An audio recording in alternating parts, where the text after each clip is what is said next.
Ito ang bayan ng Banisilan, isa sa 17 bayan at isang syudad which comprises the province of North Cotabato.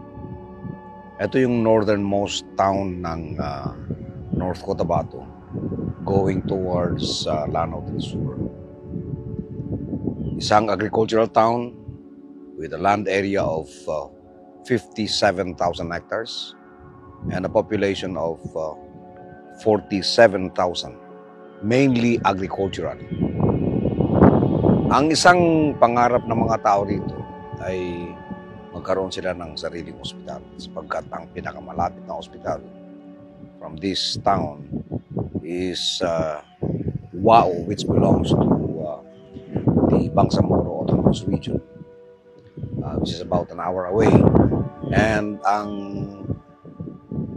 government hospital na pagmamayari ng North Cotabato na malapit dito is the Alamada District Hospital na matatagpuan sa bayan ng Alamada, 68 kilometers away.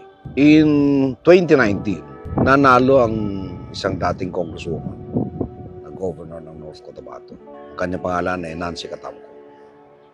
And responding to the request of the people for a hospital of their own, she was able to get the funding from Senator Mig Zubiri in the amount of 10 million for the establishment of a district hospital.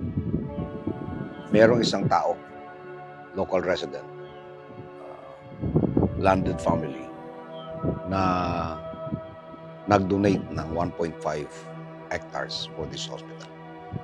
Natapos na itong building, makikita ninyo. But unfortunately, Governor Catamco lost to the incumbent governor, Governor Lala Talinio Mendoza. And after she lost, work in this hospital stopped. So sa nakalipas na 3 taon, ay pinabayaan itong hospital na ito. Tinubuan ng damo palibot. And there seems to be no hope of realizing the dream of the people of Banisilan na magkaroon sila ng sariling hospital. But with God's will,